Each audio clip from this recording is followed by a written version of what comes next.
All right. Well, as it says in the headline, greatest UFC Abu Dhabi event ever. And obviously, that fight with Kamzat is one clear example of that. Among many other examples that have gone on this event, and we're going to go through all of them. Well, I've already gone through all the cards in the live stream. What we're going to do here is sort of focus on the co-main and main event and the impact on future upcoming matchups.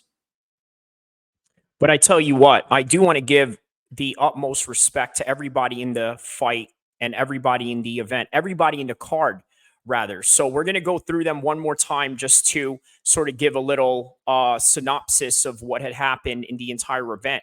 So here we go. Obviously, Ilia Topuria, Max Holloway. We're going to talk about that very surprising finish. Robert Whittaker, Kamzat Chimaev, an even surprising finish. We're going to talk more about that. Magomed Ankalaev versus Rakic. Now, a bit controversial. I don't know why. Obviously, there were no takedowns in this fight. The one takedown attempt was out of Rakic. The striking was on the side of Magomed, the percentage, and not only that, the significant strikes. If you look at it, he had a little bit more significant strikes than Rakic. So I really don't understand what the controversy is behind that. Leron Murphy, very close fight. I would have not been mad either way had this fight gone one way or the other. Now, obviously, within those scramble exchanges that Leron Murphy and Dan Ige had going on, it was obvious that in the end, Leron Murphy wanted it a little bit more, and as a result, he got the decision. Among the many decisions that we thought we were going to get in this fight, here's Sharaputin Magomedov gets a second round finish against Armen Petrosyan. Okay, so there were no takedowns in this fight, just a straight stand-up fight, and eventually Sharaputin gets the finish on this fight, and that is all she wrote for that particular fight. Next one coming up. Spinning back fist knockout by Sharaputin, just a straight killer in terms of the striking department, and he's a Dagestani too, so that's surprising in itself. Another killer on the list right here, Ibu Aslan, UFC debut straight out of Turkey, gets a first round standing TKO against Rafael Sequeira. I mean, this guy just went and charged at him and finished him within the first minute, and that was all she wrote. Jeff Neal versus Rafael Dos Anjos. Now, is it a great move for Rafael to get into 170 division after years of being at 155? Sure. Obviously, it's the right move to do when you're getting a little bit older, but we did not really see the full potential of Rafael Dos Anjos here due to the leg injury, and we could say that, hey, the leg injury was caused by Jeff Neal. Nonetheless, it was it ended the way that it did, and it was lackluster just by that alone. Okay, so this is the fight of the night right here, obviously with a split decision between Maitek Orobai and Matthias Rebeshki. Split decision. I would have not been mad either way how this fight would have gone, but it is what it is, and you can't really cry like this when you left it in the hands of the judges. You know what Dana White says, right? Don't leave it in the hands of the judges. Let's take a look at the stats on this fight right here. 3 out of 4 takedowns for Matthias, 2 out of 5 for Maitek. What is this? 53% striking on Matthias and 52%. So it's very close right here. The takedowns were close. The striking percentage was close. The entire output and the landing percentage was close. Just look at the numbers right here. It doesn't lie. There is a reason why this is a split decision. And guess what? Not all split decisions are a screw job or somehow a malpractice on the part of the judge. But either way, moving on, Abu Smagomedov finishes off Bruno Ferreira. He could have easily coasted this whole entire fight. He did take him down quite a few times in his fight, had the higher striking percentage.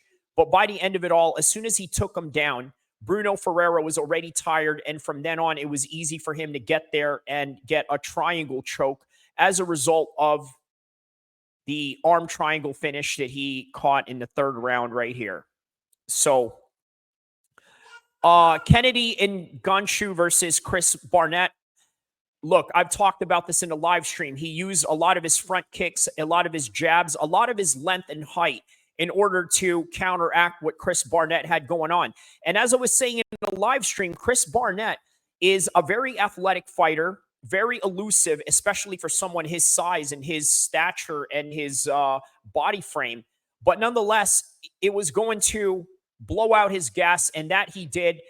Those front kicks to the body really gave a toll on Chris Barnett, and as a result, here we are.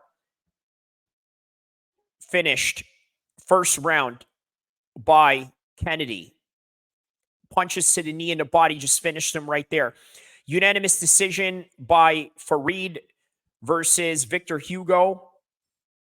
Let's take a look at the stats on that fight right here. These are the stats on Kennedy versus Barnett. Not very high output by Chris Barnett. Obviously not a very long fight, but this is the output between Farid and Victor. By the end of the day, wrestling still wins fights. 4 out of 7 takedowns. 1 out of 4 attempts by Victor Hugo, all stuffed 3, and 37% in his total strikes, 53 on the part of Farid. That's what won the fight. Hugo had 1 submission attempt. It wasn't enough, and that was a decision for Farid. Remains undefeated among the other undefeated fighters in this card, which, by the way, made this card even more special. Unanimous decision by Ismail Nadurov versus Bruno Silva. Once again, the constant spamming of wrestling and takedown attempts by Ismail, I think at some point really took a number on Bruno Silva, and here we are. 3 out of 13 takedown attempts, 0 takedowns by Bruno Silva out of the 3 that he had attempted. 64% in his total strikes. That was all she wrote. There was no screw job or bad judging on that. First fight of the night, Rinat Fakhretdinov taking on Carlos Lyle. So a controversial to a lot of people. Why? Because the 2 out of 19 that Fakhretdinov had in this fight, I think was the reason why a lot of people thought this was controversial. But by the end of the day, the striking was very close. Look at the significant strikes in this. Nobody really knocked anyone down. And I think the attempts of Rinat was the reason why this fight looked like the way that it did. So moving on, that I think is the end of the whole entire card. Let's focus now on the co-main and main event of this card. Well, now the focus obviously is the main and co-main event, right? It was a great co-main and main event. Max Holloway, first time ever knocked out. Robert Whittaker, not the first time to have been slept in the first round, but the first time that he had been knocked out of his teeth, and then on top of that, submitted. And by the way, the submission was correlated to the fact that his teeth got knocked out. Really interesting stuff here, right? Which made this even more amazing because very few people do this to Robert Whittaker, and one of them was Dricus du Plessis. And where is Dricus du Plessis right now? He is the world champion. Now, very few people do this to Max Holloway, and Ilia Topuria did that. Not only did Ilia Topuria did that, he finished Max Holloway in ways that nobody has. Volkanovski has never finished him that way. Jose Aldo has never finished him that way. Not even Conor McGregor has finished him in that kind of way. But here's Ilia Topuria doing exactly that. Khamzat Chimaev, we've talked about that. The submission in and of itself is really just phenomenal. The minute that the bell rang, he shot for the takedown, took him to the ground, and after that, he couldn't get up. He really couldn't get up after that. With the entire 3 minutes that he was on the floor, Khamzat dominated him, and eventually he went and got a rear naked choke, but not really. It was more of a crank. You see, the teeth was falling out of Robert Whittaker, had his jaw broken, that it was the reason why he had to tap out. Not because it was a joint or anything like that, but man, I'm telling you, this just put Khamzat to a whole different level. Khamzat is on a whole nother level. So what's next for Khamzat? We're going to talk more about that as time goes on. But before we talk about what's next for Khamzat, I really want to emphasize how much I had a great time covering this card, right? It was special. Going into it was special. The fights that delivered were special. Obviously, the promotion going into this fight was great. Max Holloway and Ilia Topuria, the banter that they had going on in the face-off. But then in the end, they showed a whole lot of sportsmanship just to show that, you know what, by the end of the day, these are two guys trying to compete for the same things, trying to become the best in the world. And again, showing the best humanity side of MMA in the particular sportsmanship that was displayed by Ilia Topuria and also by Max Holloway as well. Obviously, a great card. Really enjoyed it from top to bottom. I urge you guys to take a look at the live stream from top to bottom. Okay, check out my live coverage on this. It is on the live section of this channel. I urge you guys to check it out. Obviously, Magomed Ankalaev and Alexander Rakic was one of the focal points of this fight. Really, a co-main event in and of itself, people's co-main event rather, because this fight was going to determine who is going to fight Alex Pereira. Now, were a lot of people impressed by Magomed Ankalaev's performance in this? Not really. And the reason being is because they look at Magomed Ankalaev as somebody that should have been the boogeyman for Alex Pereira, but for whatever reason, it didn't translate in this fight. But what I got to tell you and what people need to understand is that every fight is different. Whatever happens in one fight, no matter how lackluster or how bad it may be in the outcome, you got to understand that the next day, the next fight, and the next year will always be different, especially with fighters that know how to evolve and know how to get better as time goes on. And I would like to believe that Magomed Ankalaev is sort of in that trajectory. But who knows what his future will be? Who knows if this performance was enough to impress Alex Pereira and the matchmakers in the UFC? But one thing, rest assured, you can't deny his winning streak. And as a hardcore and as anybody that is in favor of the competitive architecture of the sport, I think you wouldn't mind giving this guy the next title shot. But that's the way it is. Let's see what happens next as the time goes on when we analyze what is next for Ankalaev in his road to the UFC title against Alex Pereira. We talked about the Saudis and their involvement in the sport of boxing and now in MMA. Also, the Emiratis, their big involvement in the UFC ever since 2010, which, by the way, Rafael Dos Anjos actually fought in back in 2010 when Anderson Silva was the headline. The Hitman little cover right here. Why I have that, obviously, because Usyk dressed exactly like that for the press conference. I urge you guys to take a look at my coverage on the press conference. It's actually on the members stream where I talk about stoicism and how people are looking way too much into Tyson Fury being a little bit more quiet and meek going into this fight. So I urge you guys to check that out. Obviously, the press conference I had talked about in this fight and how this fight is going to go. How will it be different? Me and Zane also talked about how this fight is going to go on December 21st. We're going to find out later on how this fight goes. But again, it's a rematch. It's not going to be for the undisputed. Obviously, the IBF has now been in the hands of Daniel Dubois and has defended against Anthony Joshua. So there is no undisputed anymore. It is kind of weird that Tyson Fury really wanted to fight for the undisputed belt, but he won't get a chance to do so. Either way, he's already won all the belts, so you could say that he is an undisputed champion in a way, but even if he wins this one, he can never be claimed as the official undisputed champion to any degree. Alexander Usyk, he's done it in 2 weight classes, and now he's looking to defend as the unified world heavyweight champion of the world. So obviously going into this fight surprised me a lot. I thought this was going to be a 50-50 fight. This just showed how amazing Khamzat is. First round, against Robert Whittaker in the fashion that he did it. You can't deny the man. But either way, who knows what the future holds? What about him? Is he going to be a title contender next? Is he going to fight Dricus du Plessis next? What are they going to do? How about Sean Strickland? Are they going to have Sean Strickland fight Dricus for a rematch? That seems to be the move that they are trying to do. Or are they going to skip over and let Khamzat do it?